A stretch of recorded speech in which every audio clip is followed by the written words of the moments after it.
friends. Welcome to Flosstube and Variety Show number something. I actually didn't look it up. Maybe 138, could that be? Something like that. You will have seen the little slide that opens these videos and you'll know the number better than I do, apparently. I do know that today is December 13th, 2024, and I'm Emily Williams in Chapel Hill, North Carolina. Thank you so much for joining me. I may have a few new viewers who I met at Jingle Ball last week. I welcome you very much, and I hope you'll find things to enjoy in my videos, today's video and future videos and past videos if you are so inclined. And welcome, of course, to all my returning viewers. So it's a very busy season already. I mean, it's only halfway through December, and already I feel that things have been pretty busy. And, you know, it's been good stuff. I've made some cookies and decorated some cookies, and I finished making a quilt for my great niece, which is not within arm's length. That's all right. It's just a quilt. It's not an heirloom of their house. And so I just have to do the hand sewing of the binding for that and then put that in the mail. And, you know, I've done a little cross stitch. I've done actually quite a bit of cross stitch, at least it felt like it, but on very few projects. So I'll show you that in a moment, because Flosstube has to do with cross stitch and Variety Show has to do with something else. So cross stitch. Last weekend at Jingle Ball, I should say during Jingle Ball, because at makes it sound like I went somewhere. And as you may know, Jingle Ball is an online experience. But in a couple of stitching rooms that I visited, i.e. they're like Zoom, but it's a different platform. I worked on Harriet Salt, 1866.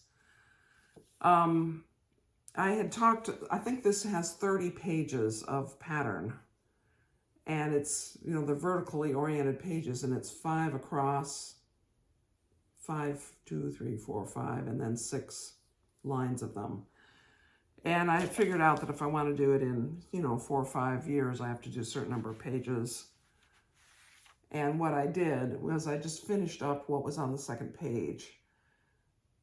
And I had already worked across a little bit on the uppermost alphabet.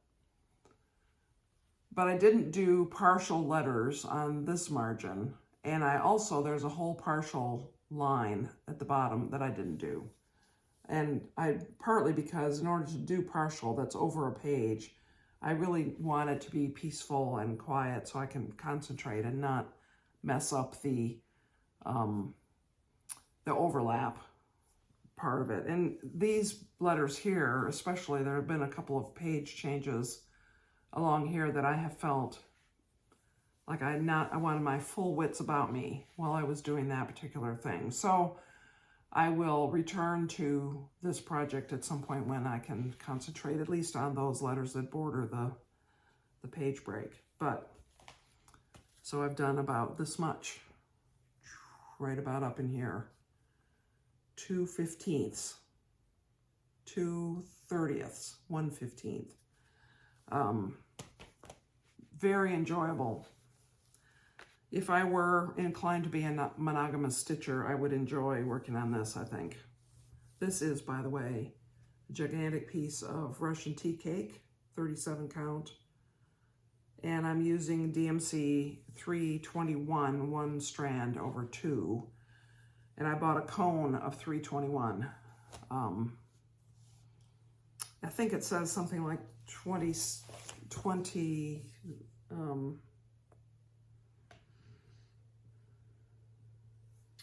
let's see, DMC, it says 16 skeins based on 2 strands on 36 count. Well, I'm doing 1 strand on 37 count, so I didn't really need the cone, but I bought it anyway. It's a good color red. I also worked, well, I thought I was going to be working on Jane Thompson, 1838. my thought was, okay, I'm going to pick that up. I'm going to finish these 2 lines of the verse so that the last part of the verse will be done. And I'll finish up I was working on some of the flowers up in this area and had a few of them partially done. I'd finished those up.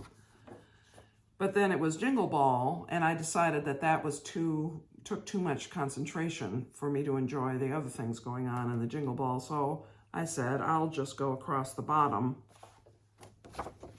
and do this inner border because it's very repetitive and regular. And once I get my pattern going, I won't need to refer to the pattern and it will be fine. And so I started to do that. And as I went across, I realized that the viney part of the border that I had already done wasn't correct. I had miscounted. And as I said if you saw my Instagram post about it, I miscounted twice such that it met. When I came back to the edge, it was right. So I thought it was right, but it wasn't right. So what I did is I took it out. That took some time. And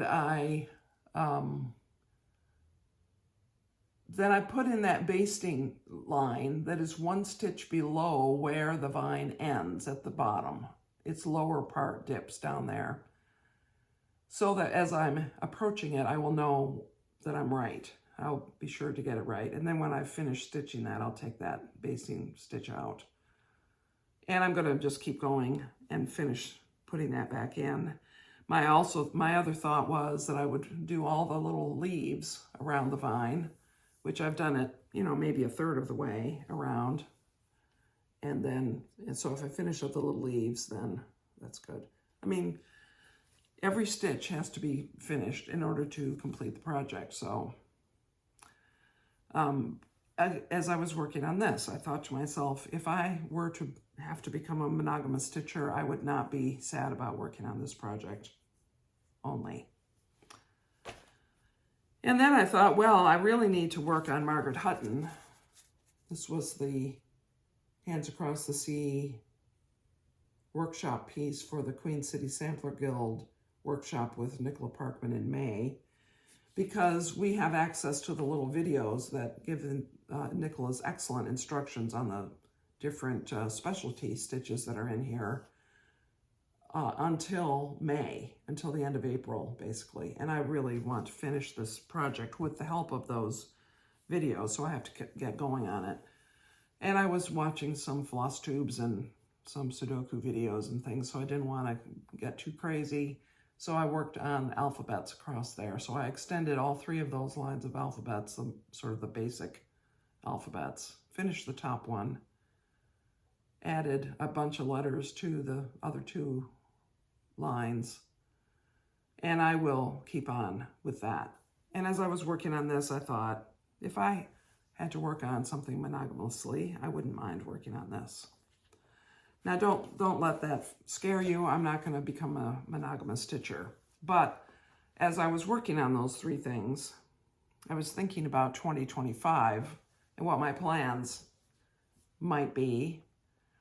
And so I actually am thinking that I want to finish Margaret Hutton before the end of April. I want to finish Jane Thompson just because I want to finish it. It's pretty and it's fun to work on, and I need to finish something.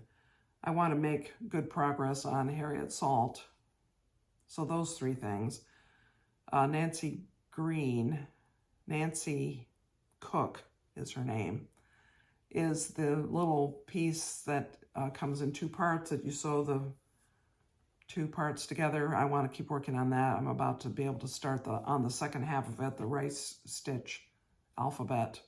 I just think that's such a quirky, interesting little sampler. I definitely want to finish it. So I want to work on that. The 2 workshop pieces that I'm doing, one is the Jane Greenough Floral Hussif, which I showed last week, and this one that we got a revised pattern for in email just yesterday, I think. I want to make that one. This will be a pretty quick stitch. It's like you only do 2. You choose 1. You choose 2, one for the front and one for the back of the little project, and that will be fun to work on. And so I won't leave it forever, but I don't feel a huge urgency to get that started immediately. I think I have time to do that. And I want to do a small for the smalls exchange, which I have in mind one of the Blackbird items from that Winds of Autumn book, possibly, and there's another. I have several Blackbird books, collections of their patterns, so there was another piece I saw that would be pretty to do, and nice, you know, about what I would be willing to put into for a small. So those are definitely some things. Hannah Green, the stitch along, I'm going to make a separate video about the stitch along soon, and post it on my channel. I just figured that anybody who might possibly be persuaded to join that stitch along, it would be easier to find the information if the video were entirely separate. So that, and also I think I'm going to do Martha Miller, at least a start along on that. Martha Miller, I should have brought it over here, is a sampler that's exclusive to the Queen City Sampler Guild until October or something this year.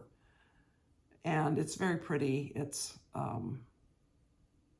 it was a presentation this past year in the Guild, and I was able to get the pattern, and so I would like to do it.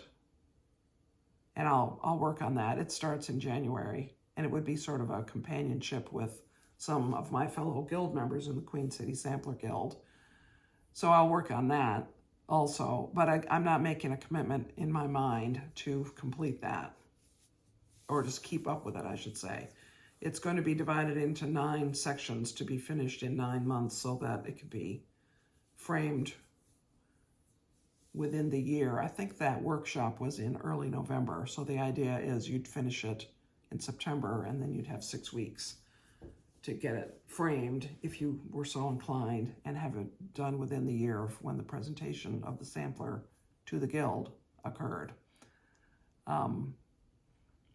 Again, I would like to work on that, and I'll show it at some future video when I start it, but I don't feel a huge urgency to keep up. And what else I had in mind? Oh, well, I would like to still do Blackbird weekend, first weekend of each month, and Nativity Sal, the third weekend of each month. Clearly, the third weekend of each month, the Nativity Sal was my, I have to tell you about that, was that Gloria pillow that I showed last time. I'll say something more about that in a minute. And I have a few other items that I want to work on for Nativity Sal, which is, as I'm sure you remember, those of you who have been with me a while, the third weekend of each month, I and some others stitch on Christmas-themed stitching, whether religious or not. It doesn't have to be religious Christmas-themed. But the idea being that if we stitch a little bit every month, then we have made progress on Christmas things instead of leaving them all till Thanksgiving weekend to pick up and get going on. That wouldn't work for me anyway, so I assume that it might not work well for you either. Okay, so those 2 things will keep going. And of course, Under the Roof of Blue Ionian Weather, which is sitting right back here, I have not touched it. But 21,000 stitches, I think, roughly, to do before the end of 2020, before I finish it, which I kind of want to be by the end of 2025. So that will have to be a priority. So that is sort of all the things I have to say about stitching. I wanted to show you this. So I've mentioned before, I think I mentioned in my last video, that I subscribed this year again, or bought the Jenny's Christmas box. This was a project from last year's box, which, those are buttons.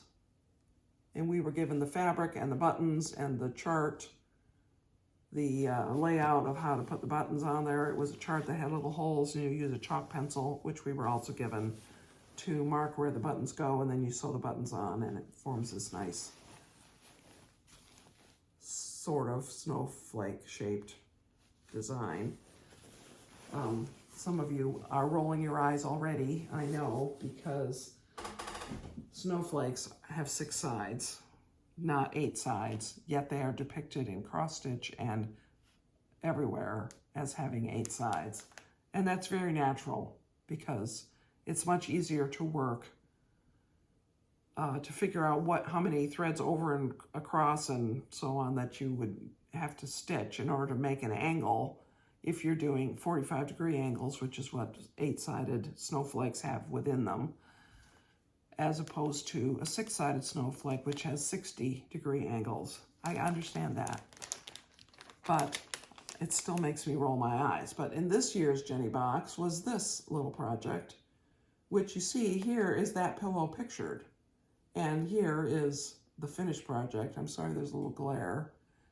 And it's an embroidery on a same color, basically, fabric as the pillow is, this dark colored fabric, and it's, you know, printed on there. So it's very easy, and the frame is included, and a hoop is included. And the way you manage the framing of this is you leave your piece in the hoop, and then you stick the hoop behind the elastic that holds it into the frame, and then you have it, you know, ready to frame just like that. So I'm definitely going to work on that. That'll be fun. That'll be something that, I mean, one of my thoughts as we approach the Christmas holidays, one of the reasons that I don't do as much cross stitch is because when I'm doing cross stitch, I spread it all out over the table. And it's hard to have family meals and guests coming over and a lot of baking where you might need to spread things out if the table is covered with cross stitch that nobody may touch. You know, stay away from it, don't touch it. You know, don't get any grease or stickiness or anything on that cross stitch that I managed to leave strewn out all over the place.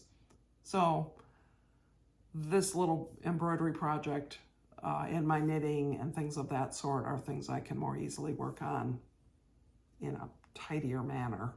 And I know some of you are saying, Emily, I do not understand what you're talking about. When I do my cross stitch, I don't strew anything all over anything. It's very tidy when I work on my cross stitch. Excellent. Good for you. I'm happy about that for you, on your behalf. So I'm going to actually step away for just a moment to get the thing that I wanted to show you for variety show. So just one moment and I'll be back. I might edit out my stepping across the kitchen. We'll see.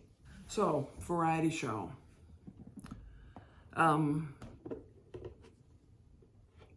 Last year I didn't make cookies, hardly at all, because I wasn't feeling well.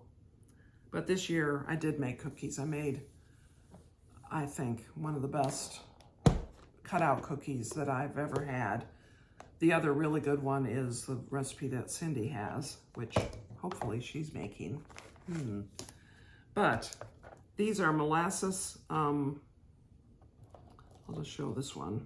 They're molasses cutout cookies, you know, just plain old, but they have a wonderful flavor and they have enough structure to serve well as a cutout cookie without being hard. And I also have, over the years, occasionally made royal icing and done some icing. And I just love to watch the videos of royal icing experts, and it looks so easy. So I did this. I've done this a few years, and every time I do it, I think, okay, that's fine. And if only I did it more than once a year, I would be good at it. But I don't. I only do it once a year, and so my husband is coming in with groceries, and that's all right. We'll just listen to the sounds a little bit. But I only do it once a year, and just, hold on. That's all right, you can come in, just, you know. And in fact, I don't think I've done it for 3 years, so that's just how it is. And the other thing that's annoying about, so, what I was going to say about it, sorry, a little distracted. I'm so kindergartenish. I just am not good at it. I can't seem to make the lines be straight, and I can't do a nice outline. But I watched a video a couple of years ago about how to do it. And the main thing is what consistency the icing is. And they gave extremely helpful ideas of how to tell if your icing was right. There's two types of icing, which in this this poorly iced cookie I can show you. There's the outline icing, which in this cookie is white. And there's the fill or the flow icing, which is the green. And what this website said is that the outline icing should be the consistency of toothpaste, and the flow icing should be like shampoo.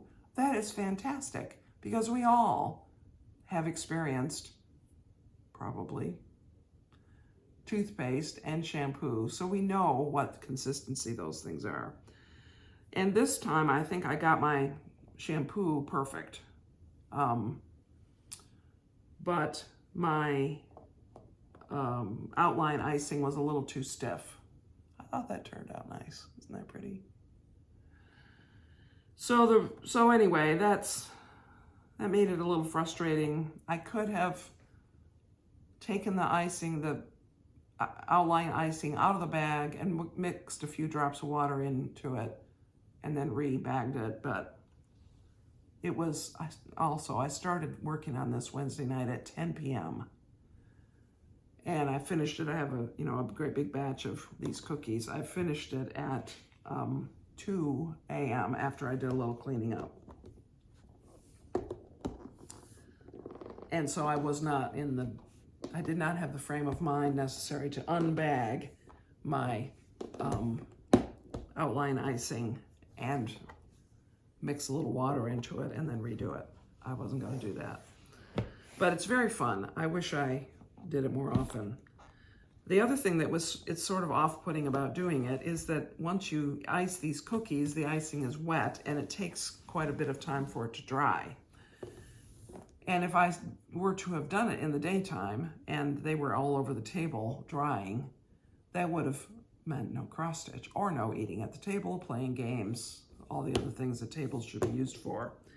So one of the reasons I did it this weekend instead of waiting another, several days is because I wanted to get it out of the way before Anne was here, who's arriving Sunday. And so that I didn't have that, the potential messing up of the kitchen for that long, for that many hours that it takes to dry. Well, come to find out, from 2 a.m. until about 9, I checked them, is about the right amount of time for them to dry. So that was a good thing. They take, 7 to 10 hours to dry, and having them dry overnight was perfect. So I'll have to remember that for future years, but I won't start at 10. I had a meeting Wednesday night by the time I got home and got my icing made and things like that. It was just too late. I mean, it was 10 o'clock. It wasn't too late, apparently, because I did it, but I was tired by the end of it. But they're done, and they are quite good, I will say. They are very, very tasty. And by the way, cutout cookies, when you ice them with royal icing, another advantage is if you break a piece off of your cookie, you can glue it back on with royal icing, and it works great as adhesive. So in terms of you having some useful content from this, instead of me just showing you my semi-nice cookies, I strongly recommend the Wilton's Royal Icing Base Powder. It comes in a little plastic jug, looks like a paint can. And I recommend this because it's a shelf-stable, lasts for years and years. That is to say, it keeps for years and years. It doesn't degrade or get any weirdness to it. It's a meringue powder. And what you need to add to it to make royal icing is water and confectioner's sugar. and it works fantastic. So that is my recommendation if you want to try this. I also use gel food coloring, which you can get a little box of, variety, or you can get just the colors you want for a particular holiday. I have the variety. The red is very disappointing. It always is, I think. It's because they changed the laws about red dyes in food. It's very difficult to get red to be a good color. So I didn't even use it this year. I used the red sugar instead. I have used it other years, and if you just decide that things that look kind of pink are actually going to be red in your mind, they're fine. So, but I do recommend that. So that would be the gel food coloring that you just stick a toothpick in and then run your toothpick through your icing, and the Wilton brand powdered royal icing base. It's a meringue powder. I mean, those are fantastic. So this might be my last video of the year. I might make a video next week, but I'm not certain that I would. If I make a video next week, it will not be a normal floss tube in terms of showing you my current stitching.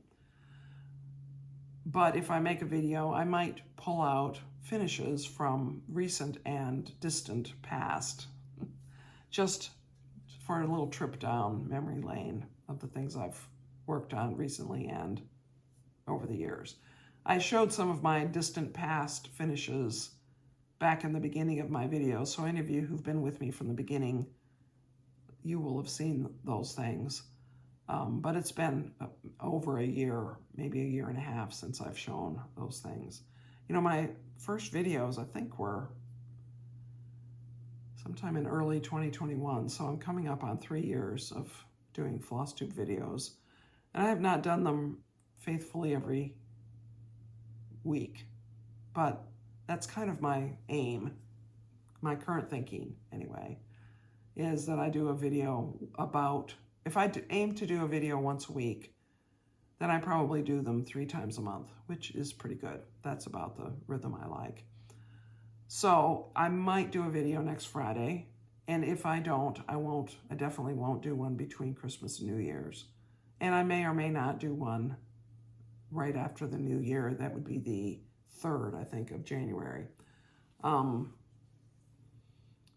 If I do one on the 3rd, I won't be talking about current stitching, probably, because I won't have done a lot of current stitching. We will have played a lot of games and eaten a lot of delicious food and had fun with a lot of friends. That's what I think will have happened. But I can pretty much guarantee you that I would be back with a normal Flosstube and variety show on would it be the 10th of January? That Friday, the 10th. So that's something you can think about. Also, for those of you who are interested, a couple of videos ago I talked about Sudoku. The Sudoku Grand Prix, the first weekend of the 2025 season, is the 10th of January. That weekend, I believe it's Friday through Wednesday. It starts at some time zone that is it's not Eastern time, it may be Central European time. And it's possibly noon Central European time, which is 6 p.m. Eastern time. And if you live in a different time zone than that, you can figure that out. But you have the weekend and a couple of days into the next week to complete your round of puzzles. And probably I'll remember to mention that again, because I know so many of you are fascinated by it. I will have to say that having a captive audience to talk about whatever crosses my mind is one of the fun things about these videos for me. But it's fun to interact with you in the comments and to hear you talk about what you're stitching, to get, sort of hints through all of the comments and other places that these sorts of things get shared, of what other videos are out there that are interesting, because there are a lot. There are many people who are making excellent Flosstube videos, interesting and show a lot of interesting projects. And I really, truly do appreciate you watching mine. And I enjoy the interactions that the comments allow.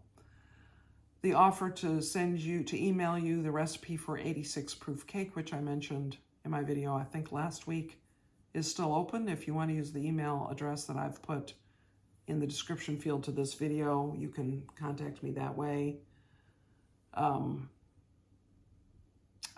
I don't know about next week. I really don't. At this moment, as I'm looking at this table, I think there is no way.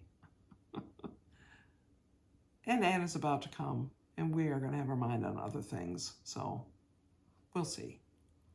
Anyway, if I don't come back before Christmas, I hope that each of you has a wonderful holiday with family and friends, exchanging presents, going to church, going to movies, going to Chinese restaurants. I understand that's a tradition on Christmas Eve to go to Chinese restaurants for dinner. That has never been anything I've done, but I hear about it from other people. Gathering with people that matter to you. I hope that those things happen for you. I hope that you all have very good health, good weather, no untoward accidents or events, stay out of the ER, stay off of America's Funniest Home Videos, all of those things. And thank you for watching this video and for watching all my videos. I appreciate it. And many blessings to you, friends.